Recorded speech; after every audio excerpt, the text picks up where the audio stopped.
Welcome, everyone. My name is Kate Meyer. I am here representing the Women's Resource Center in Alamance County.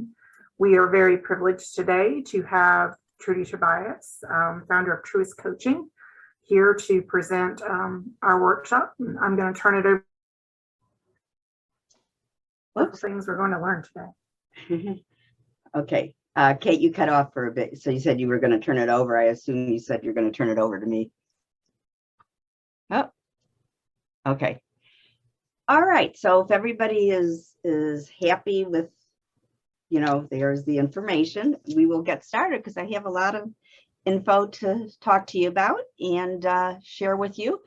And the reason I suggested, for those of you who came on maybe a little bit later, to stop the video and rename yourself or send info to the chat is so you could participate, ask your questions, make your comments without worrying about being judged or anything like that. So that's because this is a little bit more of a sensitive topic than my usual topics are.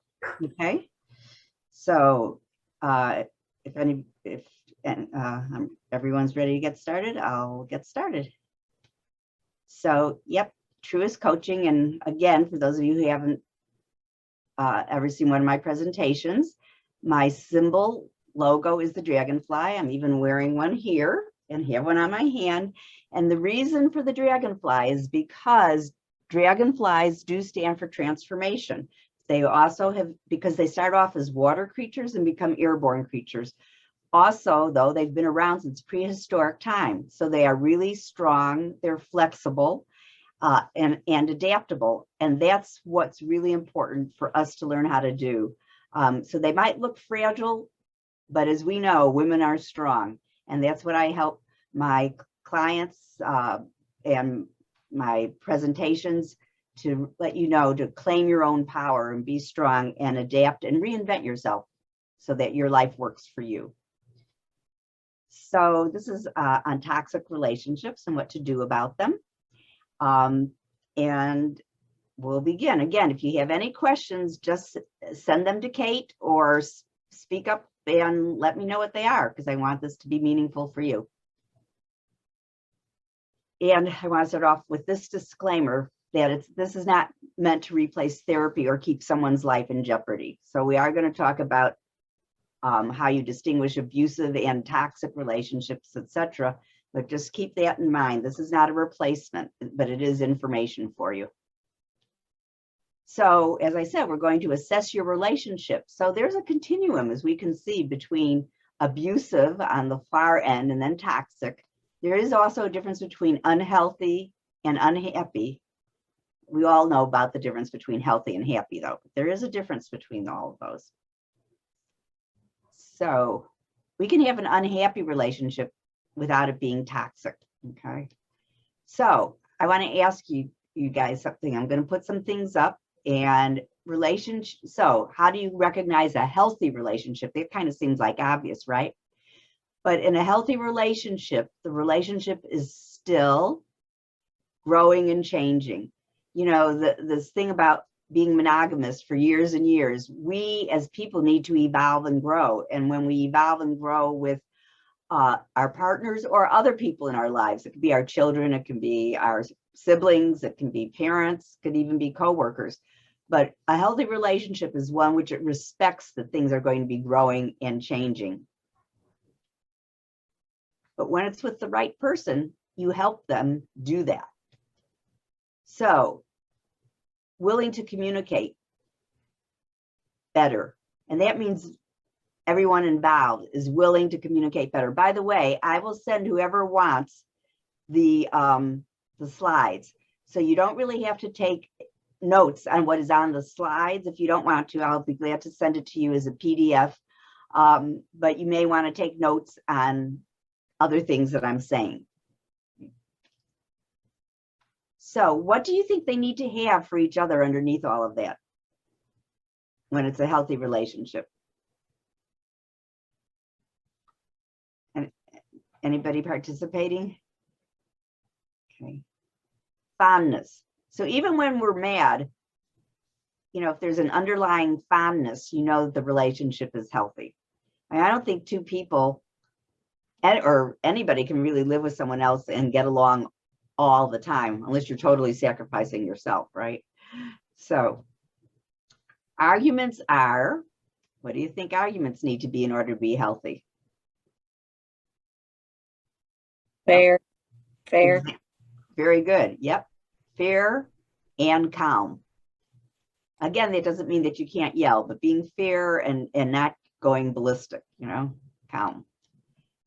So what do you think? How would you fill this in? Problems are in the... Are addressed in the present when they arise in the present moment. Very similar. Yeah. Very good. Whoever said that. Yeah. They're actually out in the Open. open. Right. Right. Yeah. Because, you know, if you keep sweeping things under the rug, you can't address them. So again, it's not like we're looking for relationships where there aren't problems. Of course there are, but they're out in the open so that they can be addressed. So what do you think this would be? Not a... Not a short term Yeah. pattern. Not a what? Short term. It's, well, no, it's kind of the opposite. It's not a long-term pattern in a healthy relationship. You have a pattern that keeps arising over and over and over again. The subject matter may change, but there can be a pattern. If it's a long-term pattern that's unhealthy, it's usually an unhealthy one that hasn't been resolved. Where a short-term pattern is something that you work on and gets resolved. Does that make sense? Mm-hmm. Okay. So who can apologize? Who do you think can apologize? Both. Both. Both can apologize. That's really important. Mm-hmm. Okay, and this is a healthy relationship. There's trust, and what do you think the boundaries are?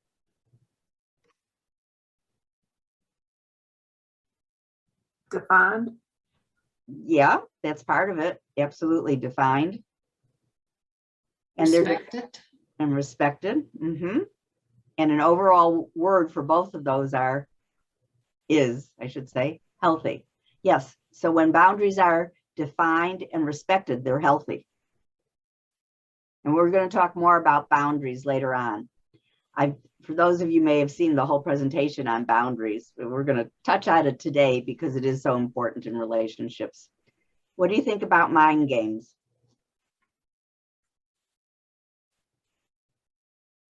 Not healthy. Yeah. So what you want, you don't want any mind games, right? What about childish tactics? Yep. Kate's shaking her head. Yeah. You don't want to have any childish tactics. If you recognize that, whoa, I've got the opposite of these things, that's letting you know you're not in a healthy relationship, right? And most important, the relationship is not affecting other areas of your life. So what does that mean? I know that when I was in unhappy relationships, it did affect how I handled my job. It affected how I felt about myself, right? So if you have, you know, as I said, people are going to argue. That's not the end of the world if you handle it in a healthy manner. And if underneath all of that, there's a fondness and these other things are like this. Okay. Any other questions or comments on that? Okay. So then all right. So that's a healthy relationship. Great. So what is the difference between an abusive relationship and a toxic one? Okay. Well, in an abusive relationship, it's physically and mentally abused or harmed. And any behavior that threatens or causes harm are abusive behaviors. However, and I think this is important to realize, all abusive relationships are toxic, but not all toxic ones are abusive. So you can have something that is toxic where it is not healthy. It doesn't necessarily mean the person is being abusive. However, relationships certainly can be both toxic and abusive. So there is a difference. Anybody, any comments on that? Questions? I would just like to know what your definition of toxic is. Okay, we're coming right to that. Okay. So here's abusive and here's toxic. All right, here's how you make the distinction. Abusive has to do with control. It's intentional. It's a conscious choice on the part of the person doing the abusing. And it's any behaviors that threaten or cause harm. Whereas with toxic, and you can see I put a little poison thing in there, it's bad behavior by the other person, but it's just how the person is. So it's not an act that they do, it's just how they are, how they function. They're often very volatile and overreactive to perceived slights. And their behavior can be mentally, emotionally, or spiritually damaging. They're not necessarily threatening bodily harm, but nonetheless, it can be very damaging. And when it comes to mental and emotional abuse, that's where it gets confusing because that kind of abuse is toxic. Okay. Does that make sense? Okay. So this is an important concept for abusive relationships to recognize. And you can just look this up, you can Google it. But in abusive relationships, this is what is often happening. So these things are utilized: the economic abuse, coercion and threats, intimidation, emotional abuse, isolation, minimizing, denying and blaming, using children and pets, and using privilege, usually male privilege, although women can also abuse men. So, but this is the ones that really get us stuck are financial control, because if we don't, we don't have access to perhaps our own, maybe we're earning money, but we have no access to it. We have to wait for the other person to give it to us, that type of thing. It can be sexual abuse as well. And that's just when it's not two consenting adults, or you feel that you have to go along with something whether you want to or not. Emotional abuse is very damaging, but it's also very hard to define. And the other thing that gets used a lot is pets and children. Like if you leave, you won't see your dog again, or you worry that the dog will be abused, or you worry that you won't get to have equal visiting rights with your children. So the important thing to remember with abuse is that most kinds of abuse, the person feels entitled to take charge of the other person's experiences and existence. That is abuse, whether it's physical or mental or emotional. Now, this I think is really important. So if you are in an abusive relationship in which you're really fearful for your life or bodily harm, don't wait. What often happens is we think, well, the person promised to get better. The person promised that he wouldn't do it or she wouldn't do it again. I'm letting you know that if you are literally fearful for your life or seriously physical harm, don't wait for that to happen. Get outside help, get support immediately, and leave, because that is what you need to do. And I know it's, with toxic, we're going to talk about that, but if it's really an abusive relationship where you're fearful for your life and physical harm, that's what you need to do. There's no ifs, ands, or buts. I know it can be hard. And a lot of times people go back because the person promises that they'll be better. I will tell you that unless the abuser gets help or counseling, they're not going to get better on their own. But here, most of you are coming because it's a toxic relationships, and that's a little harder to be really clear on. What is it? So it's the qualities, and this is really important, is it's fear, submission, and domination. There's an inequality in it, and deception. And we'll talk a little bit more about what deception means in this. But there is an inequality where we're afraid to rock the boat because somebody's going to get upset, or we feel like we're walking on eggshells to maintain that relationship. So how do you recognize when it's toxic? Well, if the other person doesn't take ownership of their own behavior, if the negativity in the relationship has been going on for a really long time, because every relationship is going to have bumps in the road. Let's face it, there's going to be stuff that happens. If the other person is unwilling to change, like they won't go to counseling or they won't seek help or whatever, they're just unwilling to change and to look at themselves, which is why never takes ownership is up there. And also if they don't show any remorse, like what's the big deal?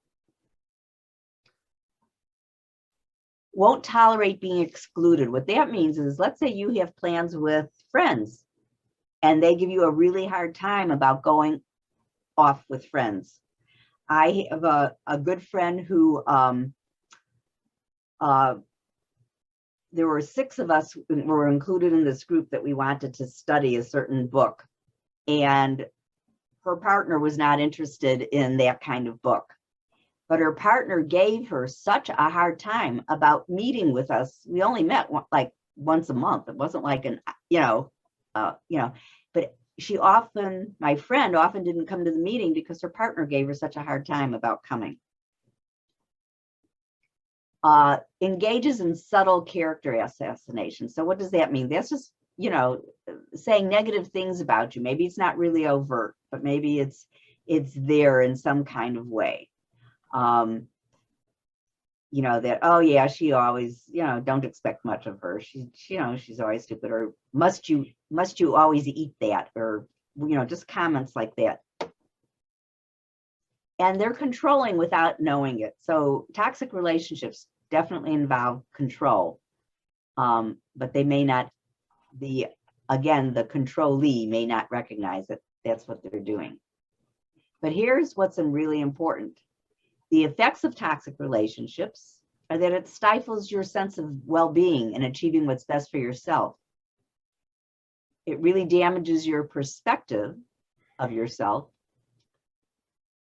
And this is what also happens.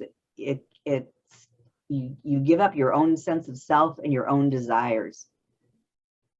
That's when there's another way of knowing that you're in a toxic relationship. If this is happening, whether it's your child, your parents, your spouse, whatever, your boss, this is what's happening. So if you want to know how this comes about, what's going on with common causes, and again, please feel free to ask questions and Kate will read them. I know I'm giving you a lot of information. I'm hoping if we get done early, we can then have a little bit of a discussion. But so childhood wounds and traumas that can cause somebody to respond in unhealthy, toxic ways because they're often trying to control things when they have been wounded themselves. They could just be plain immature. So immature love is I love you because I need you, while mature love is I need you because I love you. There's a difference. I mentioned earlier about boundaries, poor communication of personal boundaries. And that means that you're not clarifying what those personal boundaries are. And so they're often stepped over and stepped on, ignored. And I want to, because personal boundaries is so important for this topic. I just wanted, and I know some of you have heard my whole thing on boundaries, but for those of you who haven't, I just want you to, to kind of know that boundaries means you have to draw the line somewhere. And what are healthy boundaries? So this is the best definition I've ever found. It's a limit or line you will not allow anyone to cross because of the negative impact on you for its being crossed. And it's an established set of limits over your own physical and emotional well-being, which you expect others to respect in their relationship with you. So that's why communication of this is really important.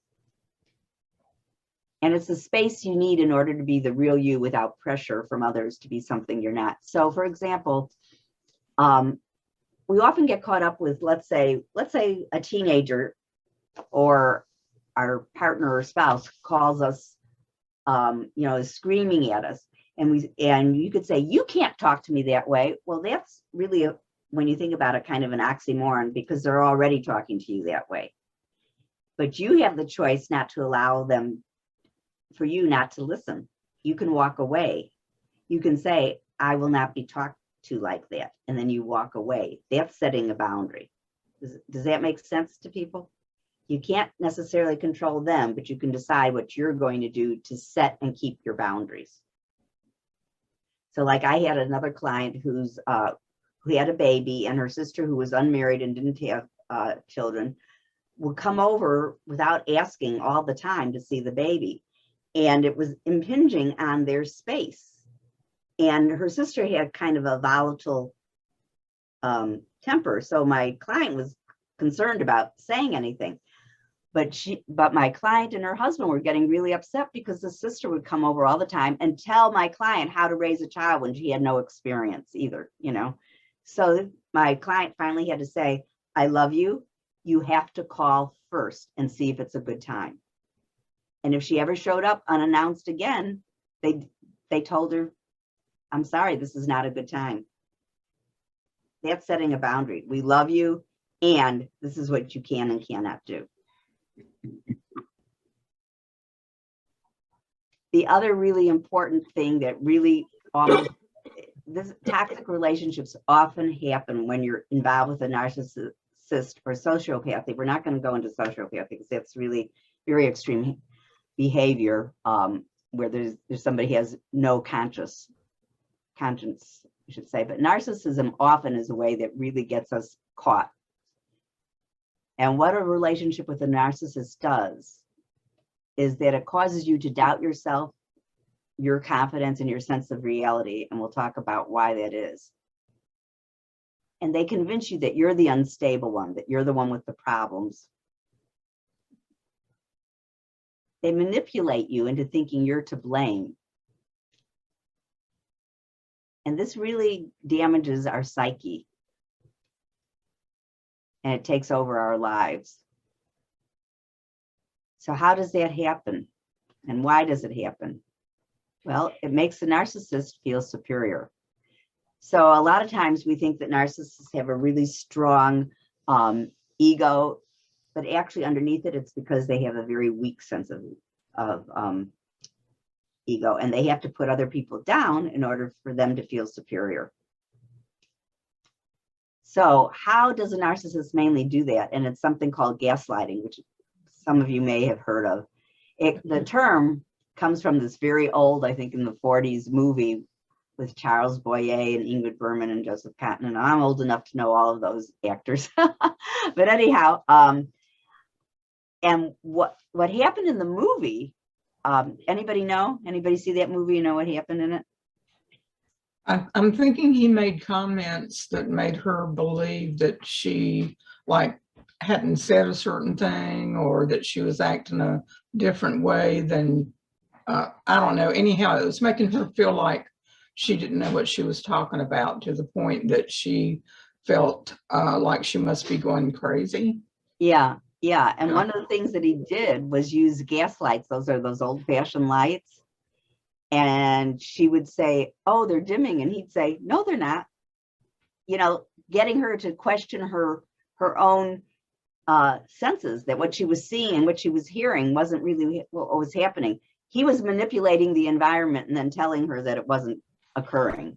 That's how it got the name gaslighting from that movie and that gaslight. And this is really important because it's a form of psychological abuse that is really, really toxic.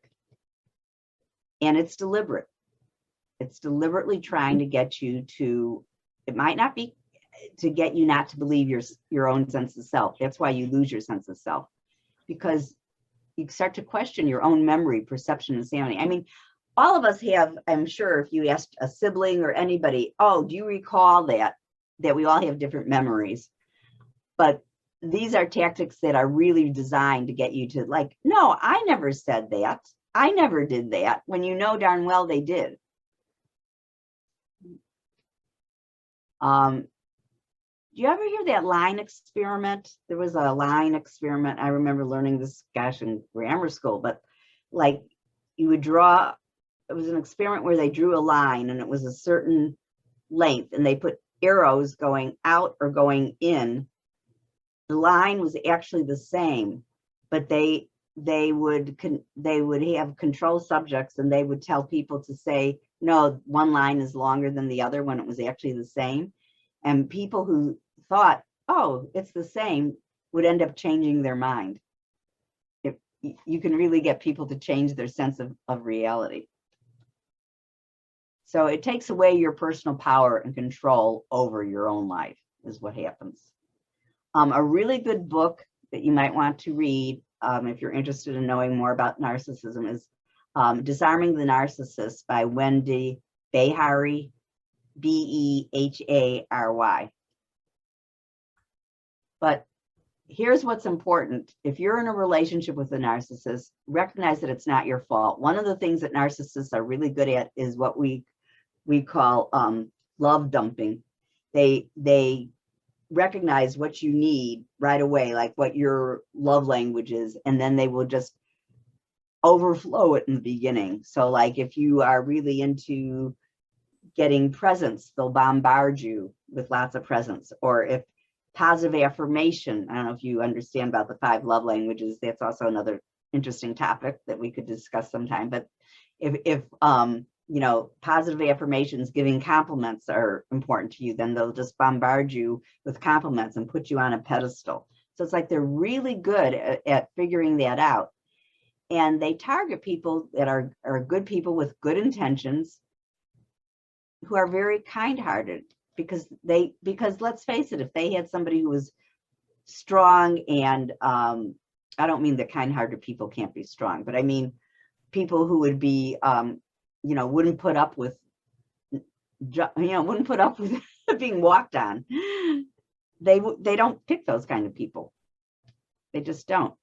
Here's what's really important, though, to understand that a true narcissistic personality disorder, it's not just that they will not change, it's that they cannot change unless they have some intensive therapy. Personality disorders are very difficult to change, and there's a whole understanding as to why that is, but it's really what a personality disorder, whether it's narcissist or borderline personality or histrionic personality disorder, what it means is that the person only has one way of behaving in any situation, and they don't have an observing ego to go, oh, I need to change this. And that's why they cannot change unless there's really some intensive therapy. They can. Used to be thought that narcissists cannot change at all. There are some who can if they get the right kind of therapy, but it's pretty intense. If they're unwilling to go to therapy, which most narcissists are not willing because they think there's nothing wrong with them, they think it's the other person. And therefore, you need to get help to get out of this situation. And getting out of the situation doesn't necessarily mean leaving, but it means getting out of the situation. And I'm going to talk about how that is in a moment. And the reason I'm saying you need help is because if this were easy, you would have already done it yourself. If you're suffering and you could figure out a way to take care of it yourself, you would have done it. Okay. So if you want to know a little bit more about it, you know, do a more thorough questionnaire, I have one available that you can ask me for. That's in depth, or you can go to my Truist Coaching website and there's a little quiz on but it's a little quiz. This questionnaire has more questions on it. But if you would like it, again, you could just put it in the chat and let Kate know, and I will get that questionnaire to you. It's a little bit longer, so you know, just so you know. Okay, so as we talked about before, the definition of toxic behaviors, they're mentally, emotionally, or spiritually damaging. So compared to physical abuse, what do you think the relationship can be? Worse. Yep. Very good. Yeah, it can actually be more devastating. Do you know why, Valerie? I think it just emotional pain takes longer to go away and to treat than physical pain. Mm-hmm. Exactly. So one of the reasons is sometimes we're not even being aware that there's a lot of harm being caused until way down the pike. And just as you said, the longer you remain in the relationship, the worse the effects. So a lot of times, especially when we are caring, nurturing people, we think, oh, we can't give up. We've got to make this better. Well, just be aware of this, that the longer you're there, the worse it can be. And it is more devastating because people recognize physical abuse. Oh, he punched you, he shoved you, you know, no wonder you left. But when you're just saying, well, I'm unhappy because he won't call a plumber. Now that might sound really crazy, right? Why is that so unhappy? Well, I spent personally 4 years with a hole in my ceiling because my ex-late husband refused to call a plumber. So we didn't use our shower, right? That's controlling, which I allowed. We got to remember that. But you do have a choice to say goodbye when your health and your sanity are on the line. So just recognize that these are all choices that we're making. I love the serenity prayer for understanding that what to do in terms of choices if you're in a toxic relationship. And that's obviously, as it says, to accept things you can't change, courage to change the things you can, and the wisdom to know the difference. So here are the choices. And this is true of anything. Like I tell people, I tell my counseling clients anyhow, you know, you can, if something is going on that you don't like, I'm not even talking about necessarily a toxic relationship, but it's like you can either accept it, you can do something different to try to change it, or you can leave it. Those are the things, those are our choices. So recognize that even if you stay and do nothing, that is a choice. But whether you choose to go or stay, get some help to do it. Get some support, because it's not easy. So let's say you just decide to stay, and for whatever reason, it doesn't matter. But the things you can do just to kind of help yourself is give up magical thinking, which means stop thinking the person's going to change and it'll get better, because it's not. So if you decide to stay and do nothing, just accept that that's how it is, and you have chosen to stay. That's okay. Just as long as you know, stop, give it up. Give up thinking it's going to get better. At the same time, stop your self-pity. If you've decided to stay, then stop feeling sorry for yourself, because what you're choosing to do in both these cases is you're choosing to suffer. See, suffering, we all get pain in our lives, but suffering is staying in the pain and not doing anything about it. That's what suffering is. And, it's also, get help with some friends if you can. Sometimes, because especially with a narcissist, you might be isolated from your family or friends. But if you can get help, that, just with your friends, that can help you maintain your sanity while you decide to stay.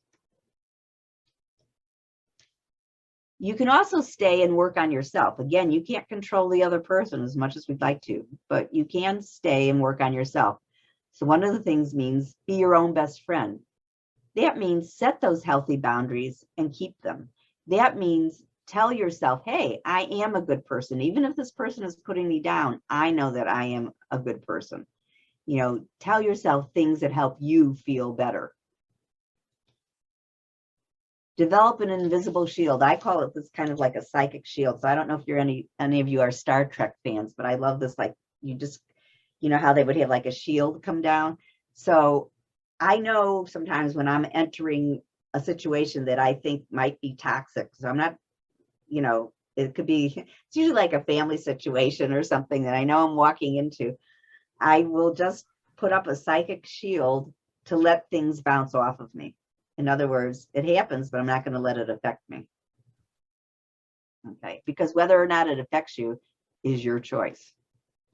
Practice gratitude. So if we can keep ourselves in the state of appreciation and gratitude, that helps us handle things better. That helps us feel better about ourselves.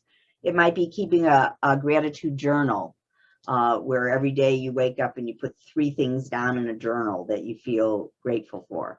Or it could be at night before you go to sleep, you think about what 3 things happened that were great today that I'm thankful for. And it could be as simple as, wow, the sun came up. I mean, it's not necessarily anything special, amazing. It's just getting into that mindset of being grateful for it. And being active and take charge. So that means, take charge. It might mean going to a therapist. It might mean I'm going to take a Pilates class because that's what I want to do. It's like learning how to practice self-care and being active and take charge, not letting things just happen to you and going, woe is me, but taking charge. Okay, I've decided to stay and I'm going to feel better about myself. How can I do that? But the third choice is that you can also leave. And here's when to me, this is the defining moment of when it's time to leave or end a relationship. When most of the interactions feel hurtful and no change seems to be in sight. And even then, if you're still unsure, this is the question to ask yourself.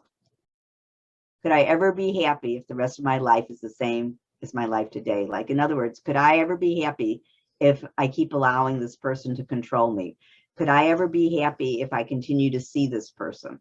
And sometimes these are very tough choices, especially not just our partner, but it can be a child, and we have to make these decisions, and those are difficult decisions. I'm not saying this is easy. However, we have to love ourselves. That's the most important thing we can do. But why do people, especially women, it seems like, stay in toxic relationships? Well, it could be because you've had a history of toxic relationships. If that's how you grew up in the past, it's very difficult to just drop it, and we kind of carry it with us. It could be because our own self-image, we don't feel good about ourselves. And again, being in a toxic relationship will exacerbate that. It'll make us feel worse. Sometimes, it's just hard to break a routine. We're kind of used to, okay, this is my life and I'm with this person, or this is how it is. And you just, doing something different can be difficult. And also, again, we can get very used to accepting the blame that's been directed towards us by the TP, meaning toxic person. So we just, oh, okay, yeah, I'm to blame. It's my fault. Sometimes they believe that the connection is like no other. Like, I've never had a love like this before. Nobody's ever loved me like this person has. Or, hey, this is a special relationship. It's the relationship between me and my parents. It's the relationship between me and my child. This is a special connection.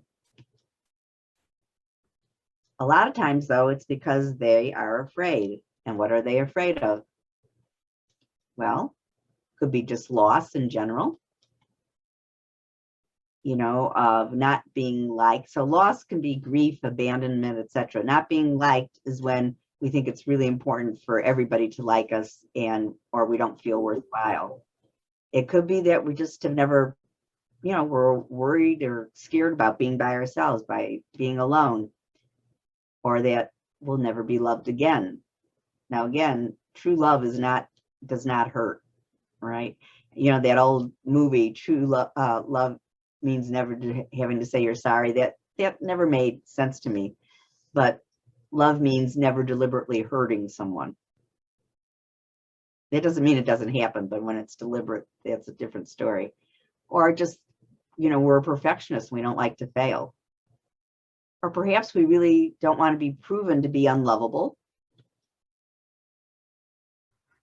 Or we're just afraid of being afraid.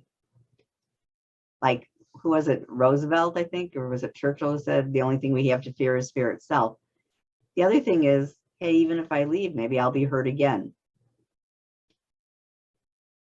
I'll be rejected. So sometimes that's why we, what is it? The devil we know is better than the devil we don't. Sometimes people feel like that because they're afraid of change. So in our comfort zone, that's where we have ease and safety and security. We know what to expect. It's outside of that zone that takes courage. And sometimes it's just really hard. This is often the reason people stay in toxic relationships. Anybody have any comments? Because I've been talking at you a long time. Anyone? I think it's really helpful to know the difference between like unhealthy and toxic, because I feel like sometimes we can get confused about what's what. So Mhm. it's nice to know this breakdown, because if someone had asked me the difference, I wouldn't have known what the difference is. Right. Okay. Very good. Thank you for sharing that. Yeah, and we often don't. That's why it's important. So, yeah, there is a big difference between something that's unhealthy and something that's toxic. Like I've been married and divorced twice. My first marriage, I would say, was unhealthy. Turned out he was cheating on me, but it wasn't toxic, if that makes any sense. It was but once I found out that he was cheating on me, I ended it. It's different than a toxic relationship. I have a question for you, Trudy. I'm hearing that you say that because you didn't stay, it wasn't toxic.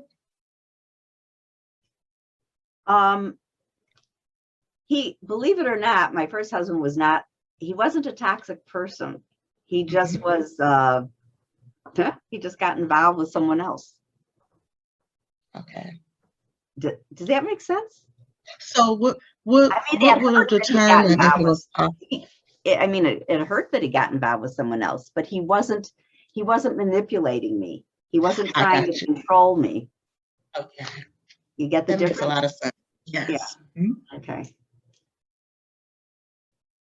All right. So this is a great quote. I used to have this in my office when I worked at a certain agency, but you can never cross the ocean until you have the courage to lose sight of the shore. So, you know, going back to that comfort zone, yeah, we like what we know, what we can see. It does take a lot of courage to sail off, not knowing what we're sailing off to. But here's some ways you can leave that still is in a healthy manner for yourself. Okay. Grieve the loss. So even if this person has been toxic or abusive, it's still a loss because we had a dream when we got involved with this relationship. Again, whether it was our parents, we all want to have the perfect mother-daughter relationship, whatever, or with a partner. It's like we need to grieve the loss. It is a loss. Whether it's a loss of a dream or not. Take responsibility for your part. So even if we can point a finger and say, well, he or she did, recognize, like I said, what was your part? I know my part was I allowed it to happen, and I allowed it to occur with my second husband for a long time. I have my reasons why I allowed it. I have my justification. The whole point is I still allowed it. Also, sometimes this can help that just to realize that hurt people hurt people. If this person wasn't hurting themselves, they probably wouldn't be hurting others. They might not be aware of it, that they're hurting, because they have a big facade to overcome to feel good about themselves. But like I mentioned, so they can feel superior. But just recognize that it's only people who are hurting who hurt others. One active thing you can do is keep a log of emotions so that when certain things occur, you can write down how you felt, what happened, why, and you just keep a log of it to help you get clear on what's going on with yourself. Fill the void in healthy ways. So if you're leaving and you're going, yeah, but what am I, but I always had dinner with this person. I always did this or that. Well, figure out who you can have dinner with. Not Jack Daniels, but who else, but who can you have dinner with, or who can you go to the movies with, or, who, and I know these days it's a little trickier with COVID going on, but, who can I connect with? How, what activities can I do? Can I start to work out? I really increased the amount of exercise walking that I've done since COVID started, because it's a healthy thing to do, and I don't need anybody else to do it, so how do you fill your time in healthy ways? Also, make sure that you get enough rest and relaxation so that you can recharge yourself. A lot of times when we are considering leaving or we've left and things have changed, we don't get enough rest because we've got a lot on our mind. So maybe we go to sleep, but we don't stay asleep, that type of thing. So learn ways, whether it's meditation or some stress relief things that you can do so that you can recharge and keep yourself healthy, especially right now. Our immune system needs to be kept high as possible. Be with positive people. So who supports you? Surround yourself with friends who treat you well. You don't need to be with more negative people. And even if that's, saying to your sister, you know what, I don't want to hear this. I need to, be with somebody who's more positive.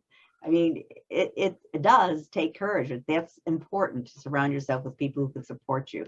And you do that by clarifying those healthy boundaries. This is also, again, just something to keep in mind, because again, I think boundaries are so important, just to help you recognize what you are responsible for and what you're not responsible for. So staying in that aqua circle, that's your boundaries. That's what you're responsible for and the consequences of those actions that you take. But you're not responsible for other people, whether it's their money or their beliefs and even what they think of you or the consequences of their action. I think that's really important to keep in mind, especially if we're thinking about leaving a relationship, because a lot of times we don't, because we feel responsible for what the other person may or may not do, or how they'll feel or how they'll act. And see, there is such a thing as healthy selfishness. And that is when you go, okay, I'm not doing this to cause them pain. I'm doing this so that I can take care of myself. They may feel pain. My second husband certainly did not want a divorce, but I had to do it for my own sake. So a lot of times to leave in a healthy manner, we need some professional help. And what getting professional help can do that helps us is it can identify and confirm the nature of the unhealthy relationship. So if you're thinking like, well, is this really unhealthy? Maybe I shouldn't be so quick to leave. I mean, maybe there's something I can do to fix this. Talking it over with a professional can really help you either confirm or identify whether that's true or not. It also can help you develop tools to recognize and prevent future abuse. We've all heard of stories of people who leave, let's say, one alcoholic and marry another alcoholic. And again, I'm not saying that not to do, that you must leave if someone's an alcoholic. I'm just telling you to recognize what is in your control and what isn't. But you want to know in the future, you don't want to make the same mistake again. Also, when you can really assess what's going on with a professional, they can really help you rebuild your mental health and self-esteem, because let's face it, it's been knocked down. When you're in an abusive, toxic relationship, as I mentioned earlier, our self-esteem, mental health really get knocked down. And then we can really learn how to feel better by reprogramming your brain. And again, I have done some presentations on how you do that. I do just want to address this quickly for people who may not have taken that class. So how do you reprogram your brain? So this is how you can help yourself feel better about yourself. Thoughts gather energy. So we know if we were hooked up to an EEG machine, when we're aware of time or space, we actually are going at 14 to 21 cycles per second. How do you think, if we still keep thinking about it, I just answered the question. I was going to say, how do you think a thought gathers energy? And it is simply, you just keep thinking about it. And then it impacts your reality. So haven't you noticed, like if you've had an argument with someone and you keep thinking and thinking about the argument, that you get more and more tense and upset, and then you take it out at somebody at work, or maybe you're gruff with your dog or something. Whereas if you conversely, if it's a helpful thought, like, wow, you're thinking about how much fun you had last night, or you just met someone new and you're excited about the possibility of a romantic relationship, and you've got that energy going, then all's well with the world. So what do we do though when we have an unhelpful thought?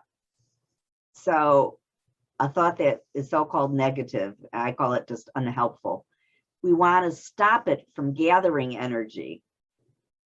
So you can say stop, don't go there, cancel, delete. You just don't want to keep dwelling on it.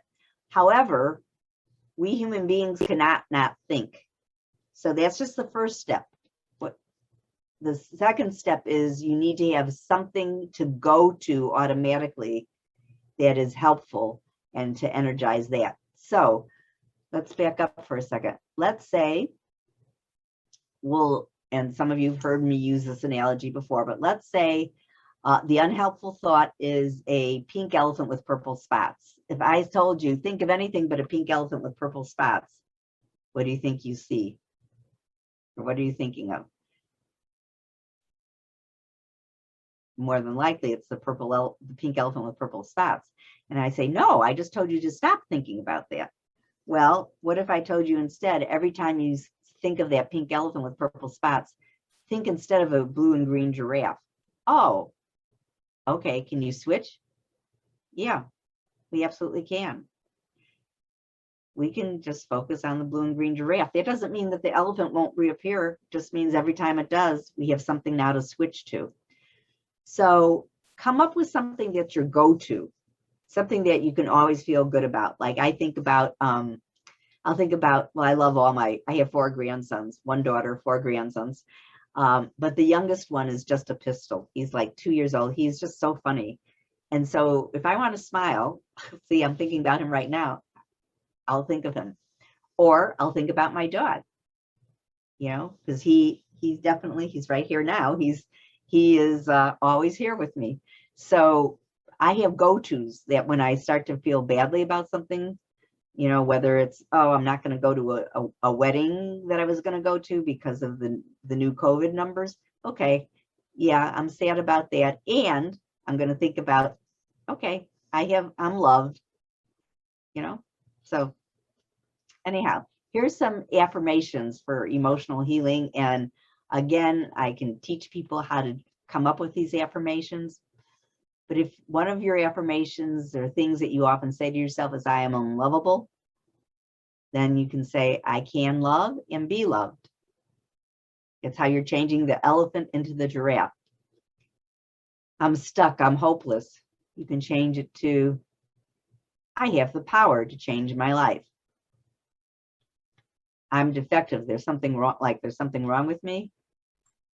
Okay, I get to make mistakes and I can still be loved. So that's how we reprogram our brain to focus on what we want instead of what we don't want. Because whatever we focus on, we get more of. So even if we're focusing on what we don't want, we're going to get more of what we don't want. So think about this with little kids. If you've ever told a little kid, don't run in the house, our brains have trouble with a negative command. What do? They keep on usually running, right? What do you want them to do? Walk when you're inside the house. That's how our brains work. So here's a great affirmation for just moving out of your comfort zone. It's a little bit longer than I like affirmations, but I think this is a very effective thing to do.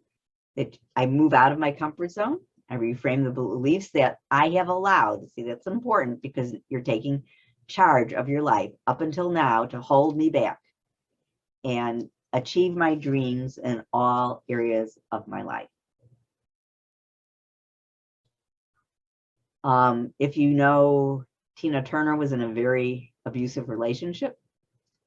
This is a great quote from her. You just stand up and go. Life will open up for you. So here's some final words of wisdom. Just remember, you're the advocate for your own well-being. Clean out what's unhealthy so you can live your life in peace and harmony. So one of the things is think about clothes in a closet. Can you get new clothes in your closet without overstuffing it? Or do you need to remove some clothes that no longer fit or no longer look good, or you just don't like them anymore? So it's a good idea to clean out your closet first to make room for the new. And just to recognize that there's no better love in this world than the love you have for yourself. And she was tired of always saying she was sorry, especially when she hadn't done anything wrong. And then she decided it was time to stick up for herself. That's what it is. It's making that kind of decision, whether it's to go or to stay. Make a decision to stick up for yourself. You owe yourself that so that you can feel good about yourself. If you want, either on Amazon or you contact me, you can read my story. I actually, in chapter 3, tell you about my own experiences with living in a, actually, I talk about both marriages. So it's pretty right out there. But I also talk about how I reinvented myself. That's how I started my coaching practice. I've been a therapist for over 40 years. But I really wanted people to know that it's never too late to take care of themselves and create a brand new life. I left my husband at age 62, just letting you know. I think I waited too long on some hands. I could tell you why. Actually, I think I do tell you why in the book. And yet it wasn't too late. So if you want to contact me, this is how you do it. And that's my email for therapy, because I think this topic is more related to being a therapist than being a coach. But anyhow, that's, and in this day and age, things are done via Zoom. So even if you guys are in Alamance County, I'm in Greensboro, I can still be of assistance. If you just want to reach out to me for a free consultation, that's fine as well. Oh, going back to the book, you can get it from me for $13 and I'll autograph it. You can get it on Amazon for, I think it's $15.95, or you can get the ebook for $5.95. So just wanted to let you know that. And I'd like to open it up for discussion if anybody's willing to put things in the chat, because I think these are, you know, these are important things that I went through it quite quickly. I did keep it in an hour. I didn't think I would. I was just hoping that, you know, people really appreciated those of you who made comments, because as I said, I want this to be meaningful to you.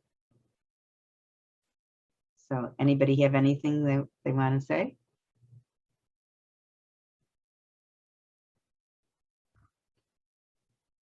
We have one in the chat. Thank you very much. It's very helpful, and I love the positive affirmations. Good. Yeah.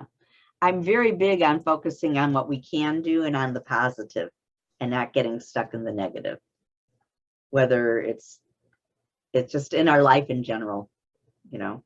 And I allowed myself to be stuck for a long time. I thought it was in the best interest of my daughter, who is an adoptee.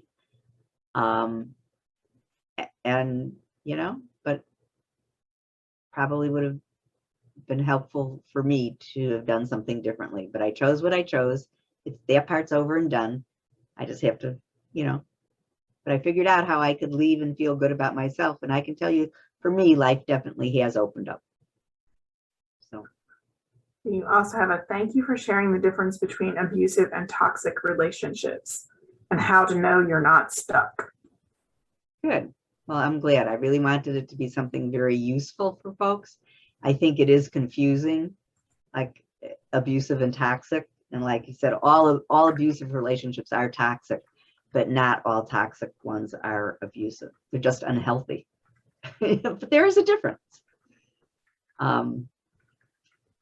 Again, if you are truly an abusive one, get out. Even if you need help and support, don't risk your life. If you're in a toxic one, that's actually in a lot of ways more difficult to decide what's in your best interest to do. You know, but just remember, the longer you're in it, the more damage it causes. Any suggestions on how to build your courage to leave your comfort zone? Yes. Building your courage, first of all, I think starts with self-esteem. Those positive affirmations can help, and going to a therapist can help, but you get the courage. So you get the courage by realizing that if you stay stuck, what's going to happen? And if you garner up your courage, even though it's the unknown, what could happen. So here's an analogy. If you've seen a trapeze artist and they're on one trapeze and then they're swinging and they have to let go at one point and have faith that the other person's going to catch them or they will fall. But I can tell you that if the trapeze artist keeps hanging on the first trapeze, what's eventually going to happen anyhow? They're going to fall. Their arms are going to get tired and they're going to fall. So by reminding yourself of that, I think that can often be helpful. But I think the first step in terms of getting the courage is to start to feel better about yourself, to know that you are worthy and deserving of something better.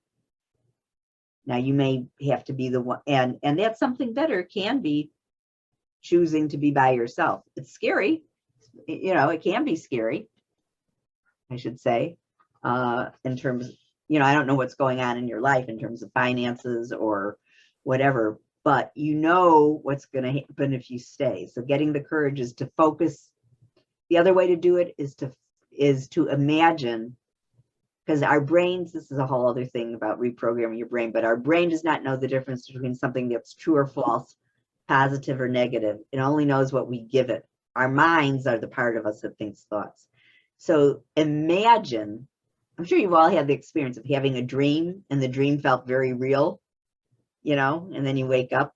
I mean, it might have felt so real that you maybe your foot kicked out because you thought you were falling. We've all had that kind of thing. So our brains will accept even whatever we imagine. So imagine yourself in the future doing great, doing well, being happy with yourself that you had the courage to leave, and just keep imagining that, and your brain will begin to accept it. That's where positive affirmations is really important. But like, I am worthy, I am deserving of a good life. I am worthy and deserving of being treated well. Those are the things to tell yourself so that you can gain the courage, a feeling of worthiness and deserving. Did that answer whoever asked that question? If you want to ask a little bit more of a follow-up, go ahead. Yes, that answered it. Okay, good. Okay. How do I break the cycle of people pleasing? It seems to get me into toxic relationships. Yeah, because those of us who get caught in toxic relationships are people pleasers, or we wouldn't be caught in those toxic relationships. On my Truest Coaching website, I have some blogs about people pleasing and what you can do to break out of it. You may want to just look those up. But the thing is, again, I think one of the most, most people pleasers have the belief that I need love and approval at all times, or it's the end of the world. And to really change that belief. And it's natural that most of us who are people pleasers, and I am a recovering people pleaser, I still have that tendency, but I've recovered from the most part, where I don't give up myself in order to be a people pleaser anymore. But it's because of that belief that, and usually it's because of how we were raised. At one point, our survival was dependent on pleasing our caretakers. Our literal survival was dependent on it. We are adults now. Our survival is not dependent on that. We can be okay. We can still be good people, whether or not somebody approves of what we do. Look at that boundary slide again. That might be of help too, to recognize that you are not responsible for what other people think or feel. I also have an article on self-care that might be helpful, because it talks about, about the balance between healthy selfishness, taking care of yourself, and pleasing others. So if you would like that article, I don't think that's not on my website, but you can email me and I'll send it to you. We had somebody comment that I'm learning it's not selfish to see my own well-being, health, and happiness. Correct. Absolutely. It is not. It is not selfish. We owe it to ourselves. The most important thing we can do is love ourselves. Loving ourselves does not mean that we are evil people. We cannot give to others what we don't have ourselves. Just remember that. We can't, we can't give to someone else what we don't have ourselves. And if we don't love and care for ourselves, we're really not loving and caring for other people in a healthy way. It might feel like we are, but self-sacrifice is not a healthy thing for us to do.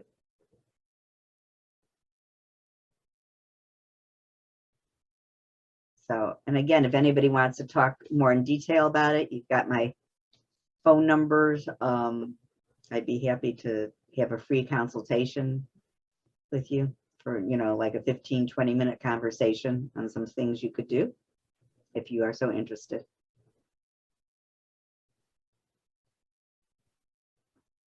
Thank you so much for sharing today, Trudy. We genuinely appreciate it. Oh, you're welcome. It's my pleasure. And really and truly, it became a calling of mine to help people with this issue. Having been there, done that.